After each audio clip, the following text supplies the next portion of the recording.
Nakikita mo yung kay ano.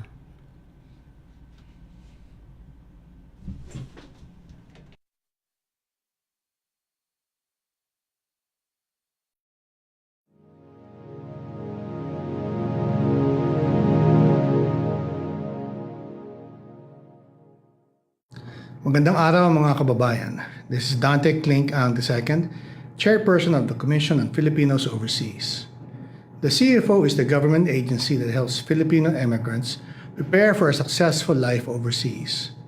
Unlike other migrant-focused agencies, the CFO plays a unique role in strengthening the economic, cultural, and political ties between Filipinos overseas and the Philippines.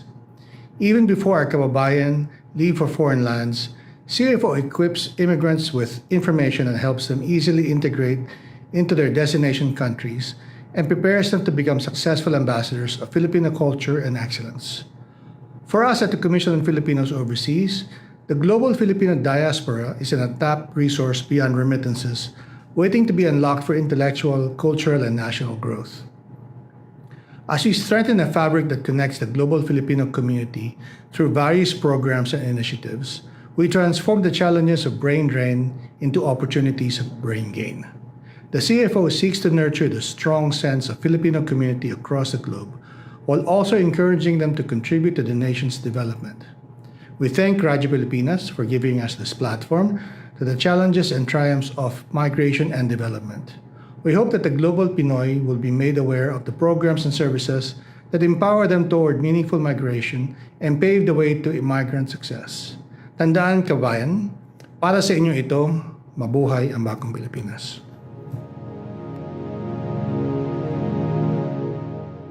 Narito na ang programang mag-uugnay sa mga Pilipinong naninirahan sa iba't ibang panig ng mundo. Serbisyong CFO sa Bagong Pilipinas. Serbisyong hatid ng Commission on Filipino Overseas at Radyo Pilipinas World Service. Ang programang magtatampok sa mga proyekto at serbisyo publiko upang mapalakas ang ugnayan ng milyong-milyong Pilipino sa kanilang bansang pinagmulan. Serbisyong CFO sa Bagong Pilipinas. Dito sa Radyo Pilipinas World Service. Tinig ng bayan, lakas ng katotohanan. Himpapawid na may layuning paglingkuran ang mamamayan. Sa bawat kwento may diwa ng serbisyo. Sa bawat balita may puso at paninindigan. Ito ang Serbisyong CFO Sa Bagong Pilipinas. Serbisyong CFO sa Bagong Pilipinas. Dito sa Radyo Pilipinas World Service. Magandang araw Luzon, Visayas at Mindanao. Magandang araw sa lahat ng Pilipino saan mang panig ng mundo. Ito ang Tambalang JK Magracia at Ares Gutierrez. Kayo'y nakikinig sa Serbisyong CFO sa Bagong Pilipinas, handog ng Commission on Filipinos Overseas at ng Radyo Pilipinas World Service. Ngayon ay Martes, ika-18 ng Nobyembre taong kasulukuyan. Magtungo po tayo sa mga balita na may kinalaman sa ating mga overseas Pinoys. Nandito na ang mga mahahalagang balita at anunsyo mula sa Commission on Filipinos Overseas. Balitang CFO. Balitang CFO. Dito lamang sa Radyo Pilipinas World Service. CFO conducts ugnayan and mobile registration in Nagoya, Japan. CFO honors 18 media works and advocates in 2025 MAM Awards.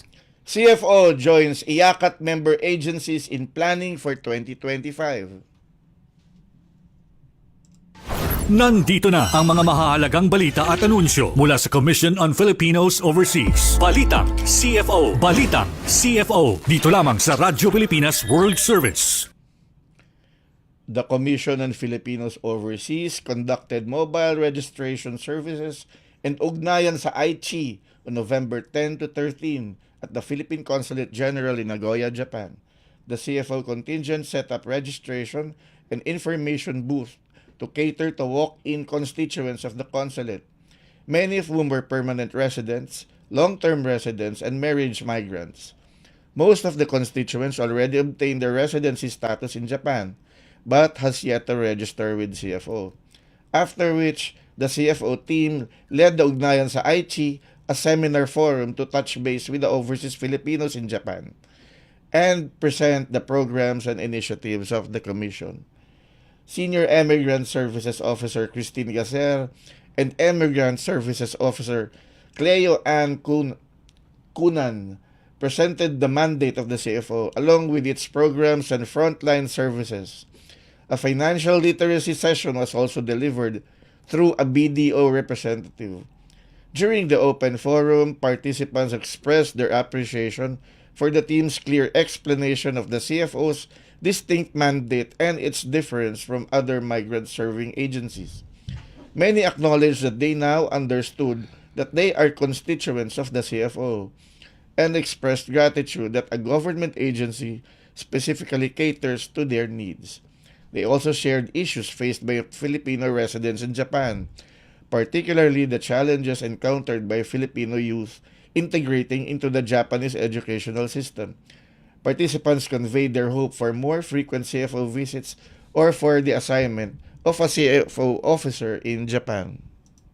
Nandito na ang mga mahahalagang balita at anunsyo mula sa Commission on Filipinos Overseas. Balitang CFO. Balitang CFO. Dito lamang sa Radyo Pilipinas World Service. The Commission on Filipinos Overseas announced the winners of the 2025 Migration Advocacy and Media or MAM Awards, honoring 18 outstanding media works and champions from 17 countries for their efforts in raising public awareness and chronicling the stories of the Filipino diaspora. The annual awards recognize the significant role of journalists, filmmakers, authors, and content creators in shaping public perception and highlighting the inspiring journeys of the overseas Filipinos. This year's winners were selected from 95 entries. The panel of judges was chaired by Secretary Ang, with officials and representatives from the Philippine Migrants' Rights Watch, Philippine Migration Research Network, Presidential Communications Office, and the Film Development Council of the Philippines. Winners for the 2025 BAM Awards include for Books and Publication category, for fiction, The Mimosa Crown by Laila Rispens Noel from the Philippines. For non-fiction category, Diaspora Journey, Philippine Migration and Diaspora Narratives by Lorna Lardizabal Dietz, Laila Rispens Noel, Cindy Wong, and Maya Butalid, also from the Philippines. For Best Book under the Non-Fiction Essay, Auslander, Mga Danas sa Alemanya by Al Joseph Lumen from Germany. For Best Newspaper, The Philippine Times of Australia, Alice Nicholas as the publisher. For Best Book category, The In-Country Orientation and Navigation or Icon Kit by the Philippine Consulate General in Barcelona, Spain. For television, film, and radio category, we have the show Kapuso Mo Jessica Soho for its segment Hello Love Dubai. Jessica Soho as host from the Philippines. For Best Episodic TV Drama Anthology, Maalala Mo Kaya for its Traffic Story, SIM Card, and Bintana episode. From the Philippines also, the Best TV Special Report, Pagbangon, Ibang Mukha ng Pagpapatuloy by Rhea Santos, Arvin Joaquin, and Paul Sarasa. Another winner is I Speak Pinoy by Cherry Domingo from GMA International, also from the Philippines. For Best Documentary, Home of the Brave by Baby Ruth Villarama. And another one for Best Category is The Nurse Unseen by Michelle Josue from the United States of America. Under the category Best Regular Radio Program, Immigration Law on Your Side by Attorney Flormi, Javier Diza, and Johan Saison from the United States of America. And for Best Podcast, Stronger Together, GMA Pinoy TV Podcast by Tony Pua. For the digital category, for the Best Website, Kababayan Multicultural Center by Kathleen May Clarete, Web Design and Digital Marketing Specialist from Canada. For Best Vlog, One Down by Leo Albea from the United States of America. And for the Best Advertisement from the BPI, Mas Magandang Bukas, Saan Man sa Mundo by the Bank of the Philippine Islands and Harrison Communications Incorporated of the Philippines. Finally, for Advocacy, Best Media Advocate, Mariton Pacheco from Canada, and Special Citation Award for Best Advocacy Youth Advocate, Emilio Baja from the Philippines. The winners will be formally recognized by the CFO led by Secretary Dante Clink ang II in a special ceremony on December 11, 2025 in Metro Manila, timed with the celebration of the Month of Overseas Filipinos. Nandito na ang mga mahahalagang balita at anunsyo mula sa Commission on Filipinos Overseas. Balitang CFO. Balitang CFO. Dito lamang sa Radyo Pilipinas World Service. The Commission on Filipinos Overseas joined the Interagency Council Against Trafficking, member agencies in IACAT's annual R&R workshop held from November 12 to 14 at Canyon Woods Hotel in Batangas. The purpose of the workshop was to provide an opportunity to discuss the progress and achievements related to the implementation of Strategic Plan 4 and the 2025 Annual Work Plan. The discussions also focused on how these plans align with IACAT's overall goals in accordance with its monitoring, evaluation, reporting, and learning framework. The workshop also included an assessment of progress made in implementing specific key result areas, identifying accomplishments and challenges, and strengthening ongoing initiatives. The workshop concluded with a summary and next steps, outlining the action items to follow up from this workshop for 2026 targets. The CFO was represented by Migrant Integration and Education Division Senior Immigrant Services Officer John Nichols Ruelos, who presented the Commission's activities that aligned with the 2025 IACAT Work Plan. Nandito na ang mga mahahalagang balita at anunsyo mula sa Commission on Filipinos Overseas. Balitang CFO. Balitang CFO. Dito lamang sa Radyo Pilipinas World Service. Ngayong araw, tatalakayin natin ang isa sa pangunahing proyekto ng CFO, ang Presidential Awards for Filipino Individuals and Organizations Overseas, o PAFIO. Sa ating mga viewers and listeners, iniimbitahan po namin kayo magpadala ng inyong mga katanungan sa pamamagitan ng pagkomento sa ating Facebook Live at babasahin po natin ito mamaya lamang. Tayo po ay kasalukuyang napapanood sa official Facebook pages ng Radyo Pilipinas World Service at ng Commission on Filipinos Overseas. Upang bigyan tayo ng konteksto ng kanyang naging karanasan bilang isang PAFIO awardee, makakasama po natin si Ginoong Lord Leomer Pomperada, 2002 PAFIO Pamana ng Pilipino awardee. And magandang umaga po, Sir Lord Leomer. Magandang umaga rin po. Magandang umaga, magandang araw sa lahat ng nakikinig sa atin ngayon. Ayun sir, siguro bago tayo magsimula sir, ano bang itatawag namin sa inyo, sir? Lord ba? Medyo hindi pa makaraniwan, pero Lord talaga yung tawag sa akin ng mga tao. Nakasanayan na ng mga nakakilala sa akin. Bahala na sa atin si Lord. Yun lang naman ang ibig sabihin. Siguro yun laging sinasabi sa kanya, no? Ayan, okay sir. lang ba, Lord? Lord, kayo Okay na lang bahala po. sa atin. So, Lord, siguro, una muna, ipakilala mo muna yung sarili mo. Of course, isa ka sa mga pinakabata na naging PAFIO awardee natin. At siguro yung karanasan mo na rin na nagdala sa'yo para ikaw ay magawaran ng PAFIO award. Sige po, isa pong karangalan bilang isang kabataang Pilipino na ma-recognize ng CFO at ng Pilipinas ng PAFIO. Ako po ay taga-Antique, tsaka Iloilo. Lumaki po ako ng probinsya. Kinaray Nag-aral po ako sa Maynila ng Diplomacy at Consular and Diplomatic Affairs sa St. Benilde. Pagkatapos po noon, ako po ay nagtrabaho sa World Youth Alliance bilang director sa Asia noong ako ay 21 years old. Pagkatapos ng 2 taon, ako po ay napili ng aming global na organisasyon bilang mamuno, bilang presidente sa buong mundo ng World Youth Alliance. Isa po itong organisasyon ng mga kabataan sa buong mundo. Meron po kaming 1 milyon ng mga miyembro. At kami po ay, ang aming numero 1 advokasya ay i-promote yung dignidad ng bawat tao. So kami po ay grupo ng mga kabataan na naniniwala na kailangan natin i-empower yung mga kabataan sa pamamagitan ng values education, character formation, and leadership. So, nag-migrate po ako, nag-move ako sa New York, sa Amerika, noong 23 years old ako. So, napakabata ko pa po noon, 23 years old. Wala po sa plano ko ang lumipat sa ibang bansa. Pero dahil sa trabaho ko, nabigyan ako ng imbitasyon. So, doon ako sa New York for almost mga 8-9 years. And during ng mga taon na yon, ako po ang namuno ng World Youth Alliance. Umikot ako sa buong mundo.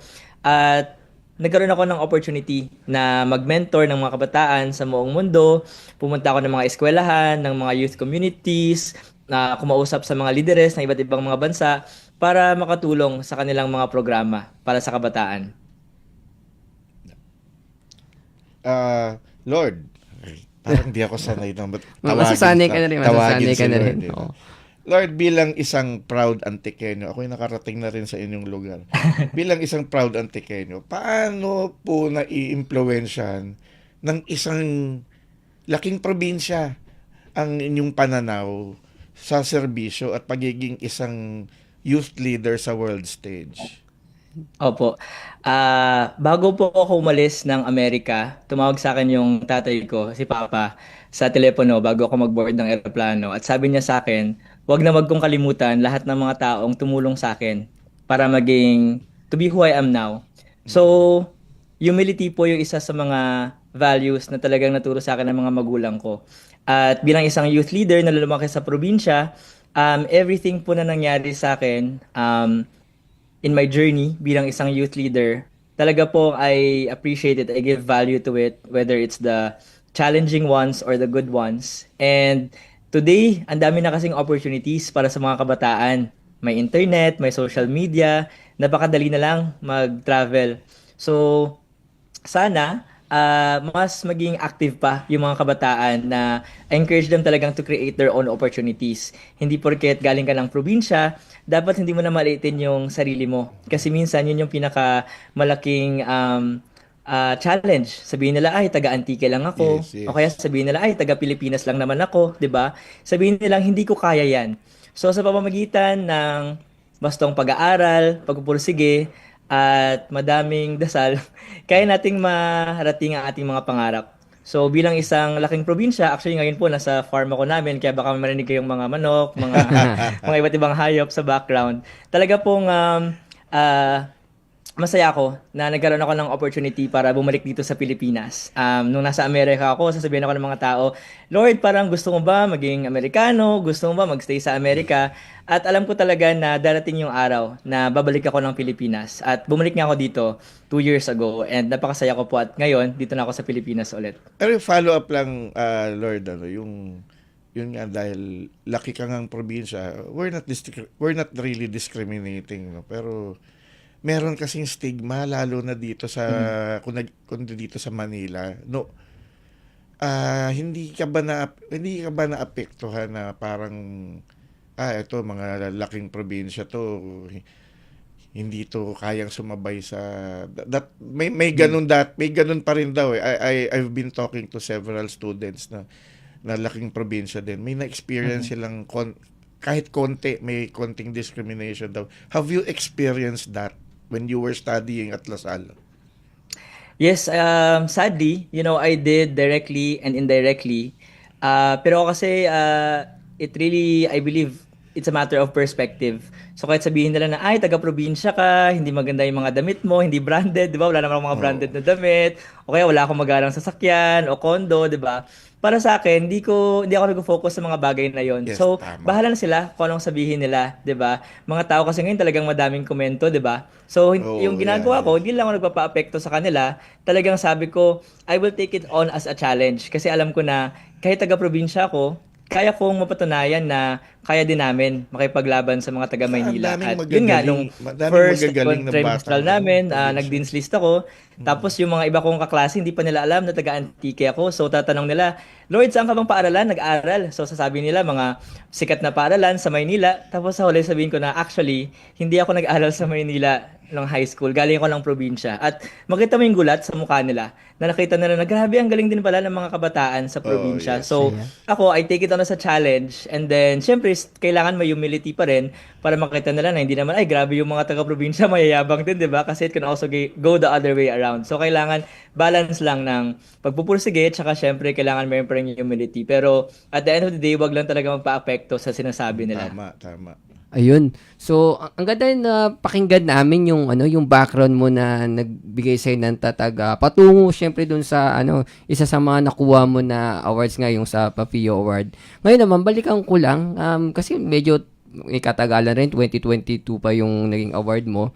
Para sa ating mga viewers tsaka mga listeners, pwede mo ba kaming i-walk through ulit yung karanasan mo during the process nun doon sa Papio Awards? Lord, kasi isa sa mga ginagawa natin ngayon to dahil next year na mag-o-open na po ulit tayo ng nominations for Papio. I-announce na rin yan sa Month of Overseas Filipinos. At next year po, may ulit tayong gaganapin na ganun. So, can you walk us back doon sa experience mo? Doon sa Papio Awards, doon sa awarding, ganun? Oo. Actually, yung Papio talagang siya, very rigorous talaga siya na search talagang. Grabe ang daming documents na kailangan i-submit. Tapos, yun, yung sa embahada pa lang or sa konsulado, sa ibang bansa, kailangan, alam mo din kasi may initial deadline din sila para i-review yung mga documents. Minsan nila alam na meron palang initial deadline. So, kung meron ditong gustong mag-nominate o kaya mag-apply, coordinate kayo agad sa inyong konsulado o embahada na malapit sa inyo. Ayun, Para may at tips least na early agad on, sila. meron na kayong idea kung ano ba yung mga importanteng mga dates. Para sa akin, isang malaking kalangalan na na-recognize ako kasi na-recognize ako nung Papio, 30 years old pa lang ako noon. Tapos nung awarding ceremony, tulad ng mga dating awarding ceremony, syempre majority ng mga awardees talagang yung mga matagal na sa pagsiservisyo. So nung una, sabi ko nga, kaya ko kaya manalo dito, 'di ba? Bakit mag-apply, 'di ba? Ang bata ko pa, 'di ba? Hindi naman ako sobrang sikat o importanteng tao, 'di ba? Kumpara sa mga ibang nanalo like mga sikat na scientist o kaya mga head ng malalaking mga institusyon. So para sa akin, yung goal ko, bakit ko tinanggap yung pag-nominate sa akin ng isa kong mentor dati sa Pilipinas, ay sabi niya sa akin, kailangan mapalabas natin yung kwento mo and yung advokasya mo na you're never too young to lead. Na hindi porket bata ka, okay lang na gawin mo kahit anong gusto. Ngayon, madami tayong mga kabataan na nagtatrabaho sa ibang bansa.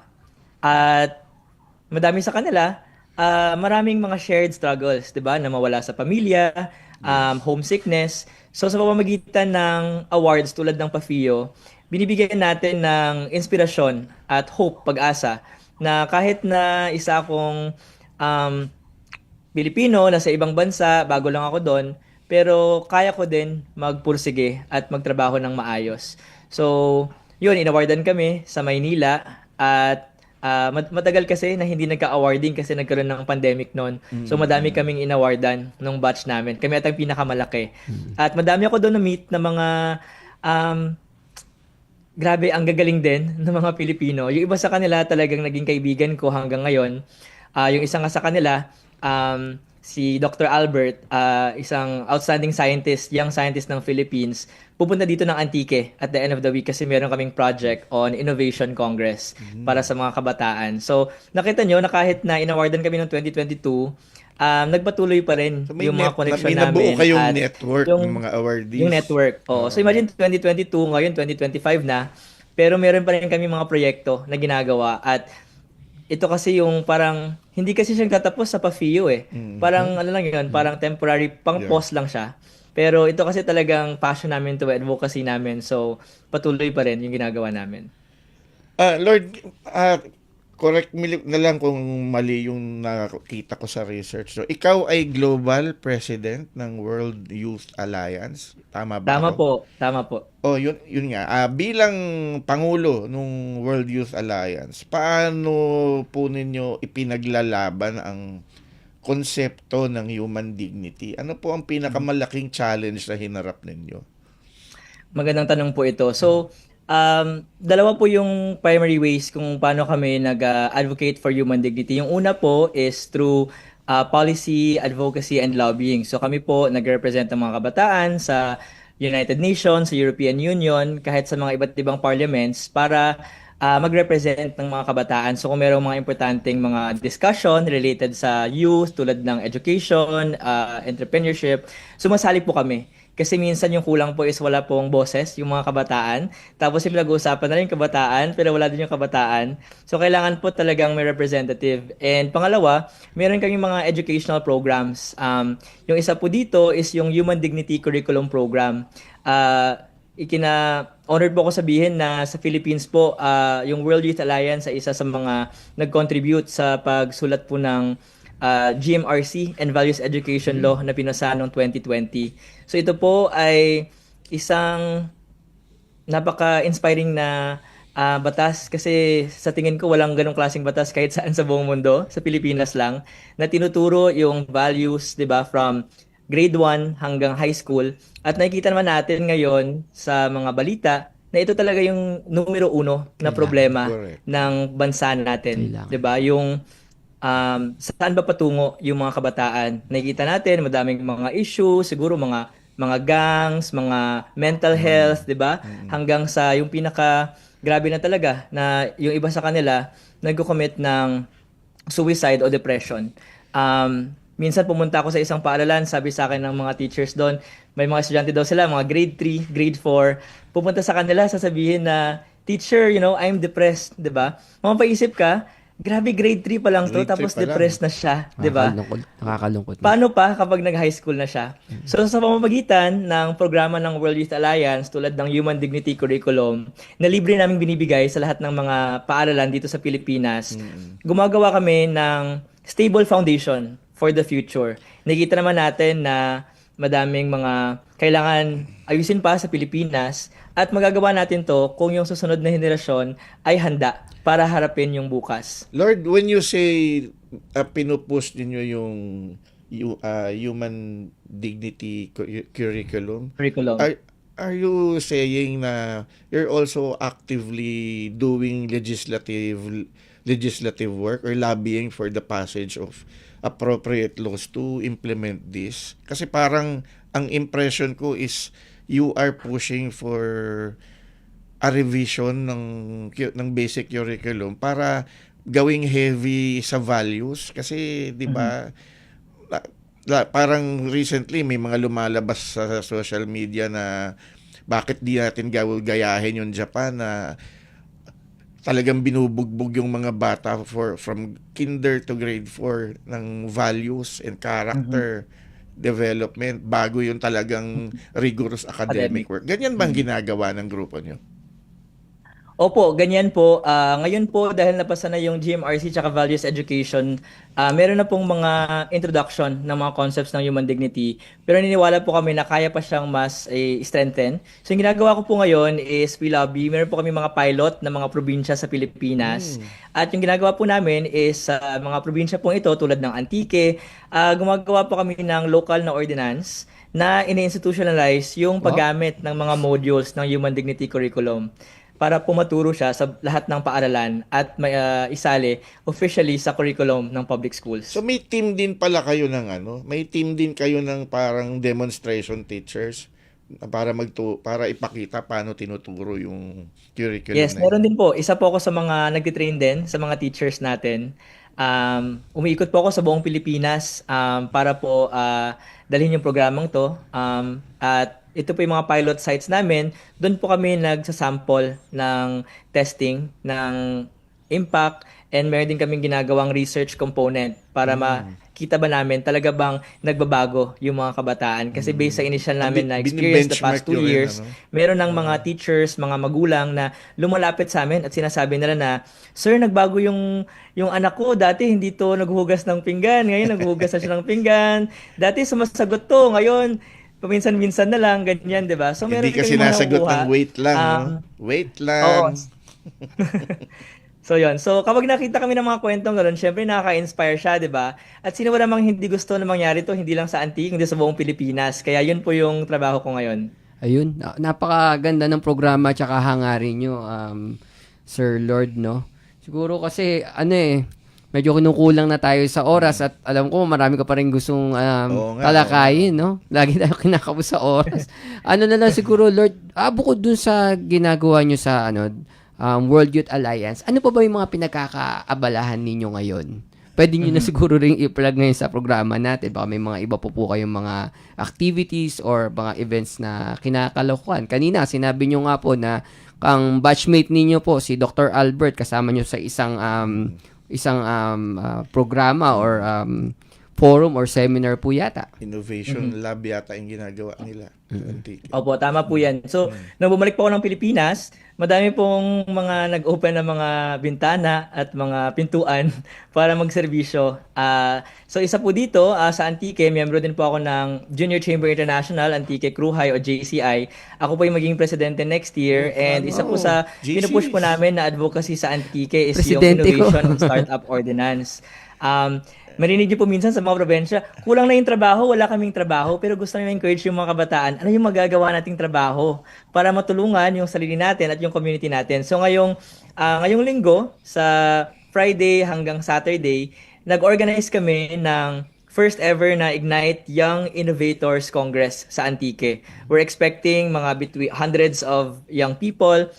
Simula po to grade school, high school, college. Ganda yan. Natuturuan sila on entrepreneurship, innovation, and meron din po kaming pitch competition kung saan yung mga bata, kung meron silang mga idea na creative, pwede silang mag-pitch. Kailangan matest yung creativity nila. So, si Dr. Albert is one of our speakers din this coming Saturday, and very excited kami na makapunta siya. Aside dyan, meron din kami mga iba't ibang proyekto na ginagawa dito sa Antique. Last week, nagkaroon kami ng Deaf Awareness and Filipino Sign Language Training kasi isa din ako deaf advocate.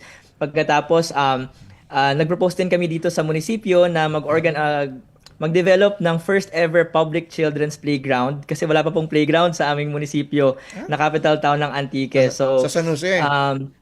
Naprobahan naman ng munisipyo, so kami po yung nag-develop ng buong plano for free with a group of architects, and we're very excited, for projects like this kasi nagrereklamo tayo, puro social media yung mga bata, kaya na wala naman silang playground, 'di ba?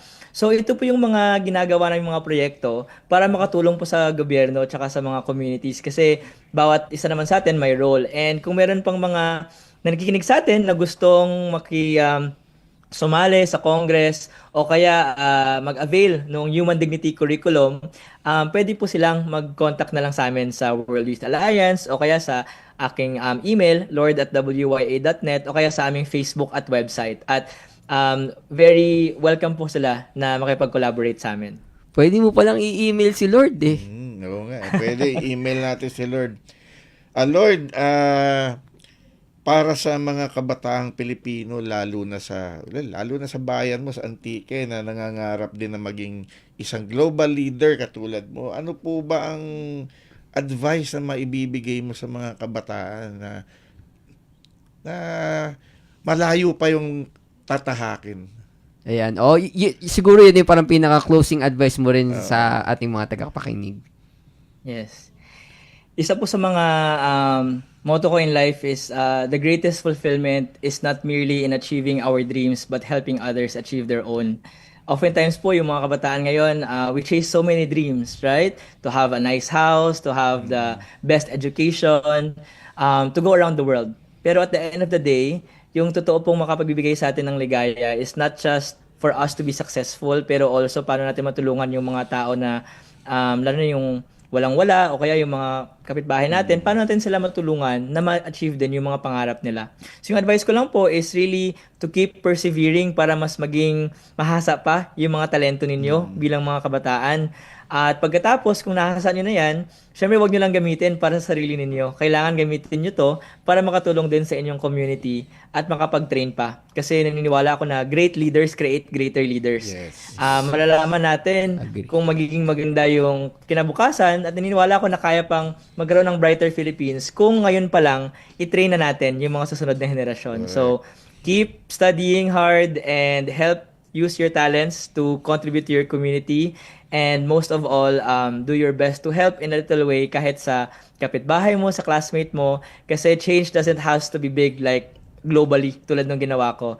Changing the world starts in our own homes, in our own communities, in our own classrooms. Lord, meron lang akong last request sa iyo. No?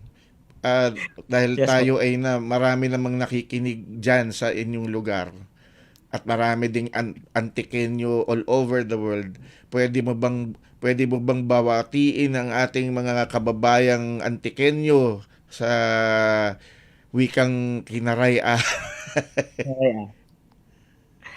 Sige po, mayad nga aga sa tanan nga nagapamati ka namon nga mga taga-Antique sa bilog ng kalibutan.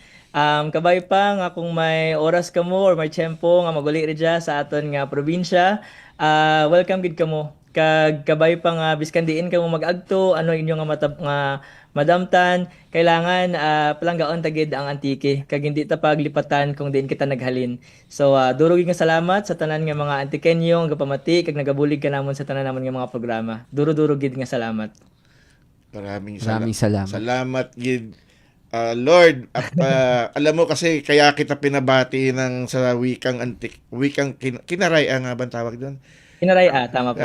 Kaya kita pinabati kasi yung mga overseas Filipinos na matagal nang hindi nakakauwi dito, lalo na kung hindi pa nakakauwi sa Antique, gustong-gusto nilang marinig yung sarili nilang dialekto.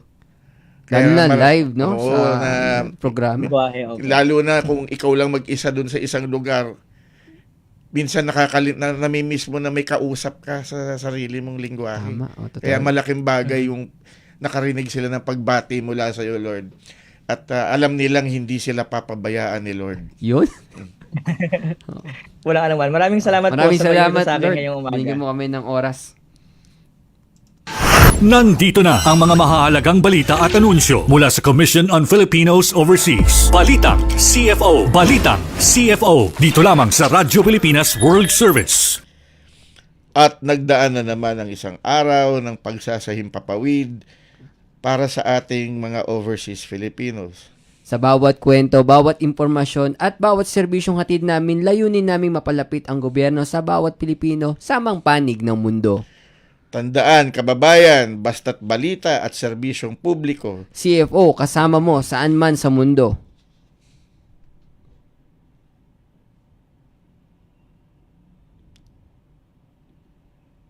Hanggang sa muli po, ito po ang serbisyong CFO sa bagong Pilipinas.